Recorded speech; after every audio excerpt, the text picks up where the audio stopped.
guys, it's Sam from DroidNow here. I'm going to be doing a video review on the Oppo N1.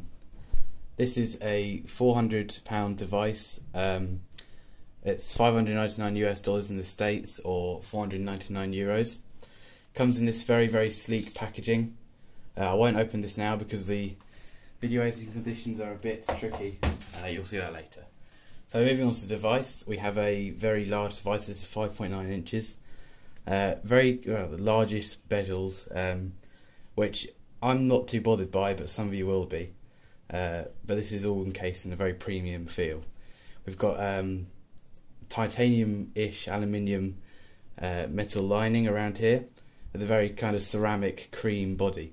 The Oppo logo is also made of this shiny metal, and it feels very solid in the hand, even though it is big.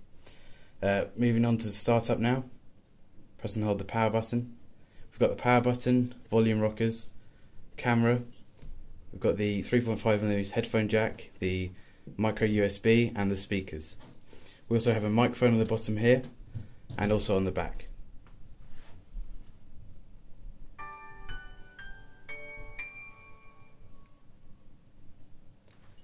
You can also see here we have the light sensor, and also the speaker grill. And I'll show you now what I'm sure you'll know is the main feature of the Oppo N1 is the rotating camera, and we'll get onto that later. So here we are, we have the menu button, we have the home button and the back button. This is a custom lock screen which I'll show you how to access later. We've got the date, the time and the weather. So I swipe up, and here we are on the lock screen, sorry, the home screen.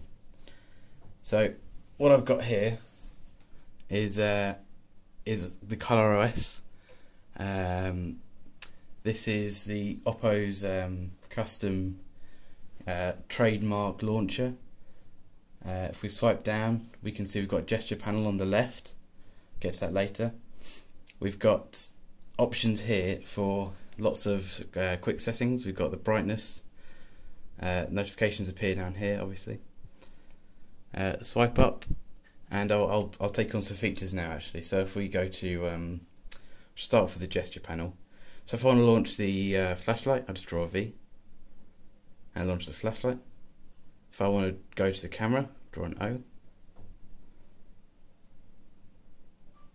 And that is one of the many bugs you'll see. Sometimes it can take a long time. That was an unusually long time, I have to say.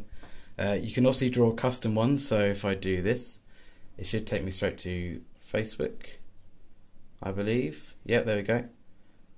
And obviously, yes, I'll show you. Go to settings, and I've got these, one of the many here.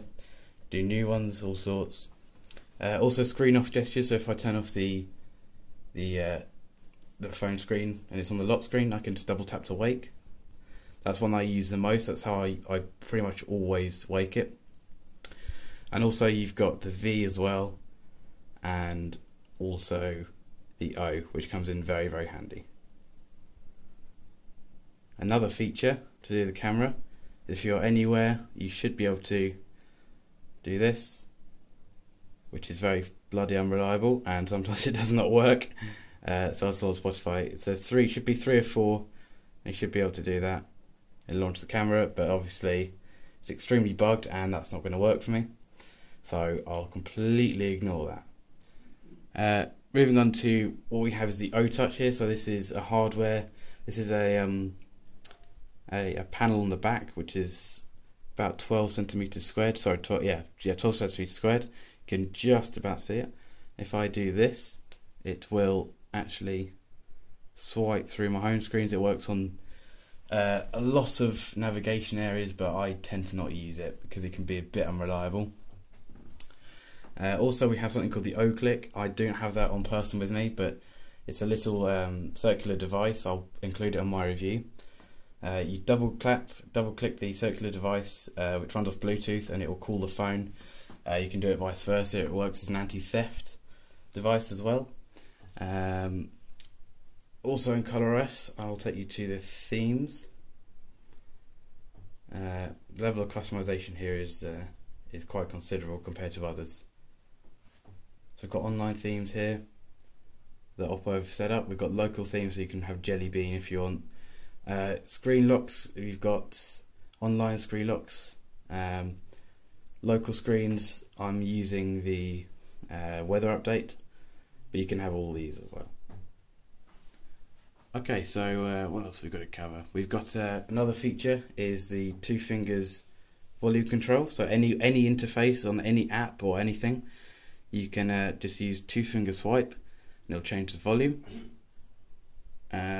We also have swiping up to get to the widgets, which I'm actually not very impressed with. The Oppo's own widgets aren't that useful, I have to say. We've got wallpapers here. We've got online wallpapers and we've got local wallpapers. Effects, so how I swipe through the effect like that. So if I just show an example of how to change this, if we go to vivid, this will change how the apps kind of, you see they rotate a bit. I'm not too bothered about that, but it's quite a handy feature.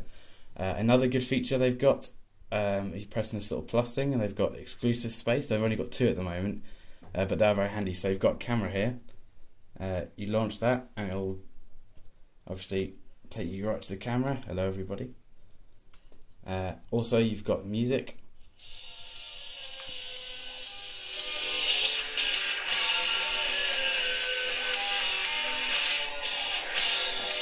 As you can hear, the speaker is quite good. It's got location at the bottom here, which can be a bit of an issue if you're holding it like that and you cover it, but for a small speaker I'm actually very impressed.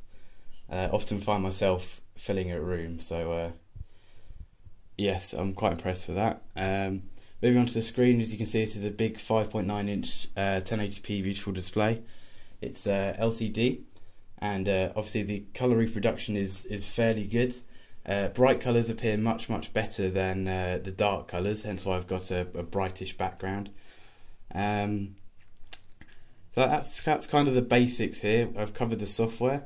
I'm going to move on to the camera now, and we'll just flip this round and we see ourselves.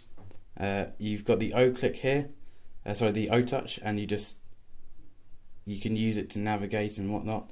I've got some images here that I will upload to my review. That's www.droid-now.com. I'll be doing a review and I'll post some images HDR on and HDR off. We've got HDR video. What else we got? We got this is the front facing. We've got beauty options for the girls who want to look beautiful. I suppose it applies makeup to you automatically. Flipping around here, we've got much more options. We've got HDR, panorama, beauty still, and we've got an 8-second slow shutter, which obviously if you're a photographer that can work quite well for you. Flash, I'm actually quite impressed with the dual LED flash. We've got a fill light setting which will automatically fill the light for you in a room. The quality of the flash doesn't tend to drown out the colour too much compared to other phones, so I've been quite impressed with that. We've got some basic modes here. I'm not too impressed by the camera app, but the camera itself is very quality, you know, high quality. Where else have we got to go? We've got the battery. So this is a 3610 milliamp hour battery. I'll turn off the O-Touch, getting in my way. I never really have the O-Touch on. It's just a bit of a waste of space, if I'm honest. But if you're into that thing, that's fine. The battery's lasted me solidly a day of use. I was expecting a bit more, I have to say, but it is a 5.9 inch 1080p Full HD display, so it is doing a good job. Battery takes on average about 5 or 6 hours to charge, and it'll, yeah, like I said, it'll last me a solid day. So moving on to well, the software options. What you can do, I can't really show you on here, but I've got the ColorOS version. But you can also get a Cyanogen mod version. That's only the 62GB. Mine's 32GB. And also, it's very easy to install Cyanogen mod. What you have to do is you have to just load the bootloader, install Cyanogen mod backup. It's got automatic backup in here. I'll try and find that for you. We've got unfortunately quite a bit of bloatware, so permission monitor, OCloud, etc. But one very useful app here built in is the backup and restore. So if you're a developer, you're into that kind of stuff, then that can obviously help you a lot. Well, I think I've covered everything really. Obviously I've been kind of multitasking a bit for you guys.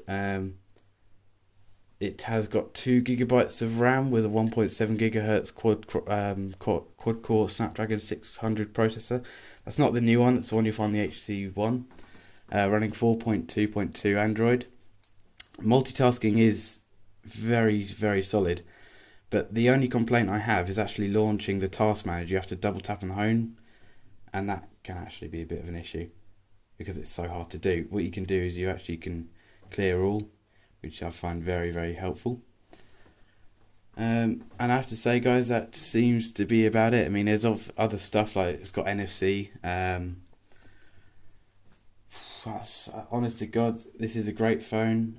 Speaking honestly now, going away from the professional review type thing, I am loving this phone. This is I get people coming up in the street even saying how big it is and how nice it looks. I mean, I can hold it one hand, and what I've developed is holding it like this, so I can access that. And it's a bit fiddly, but I'm actually doing alright with it at the moment. Unless you've got tiny hands, then you'll have a bit of an issue. But to be honest, it's doable.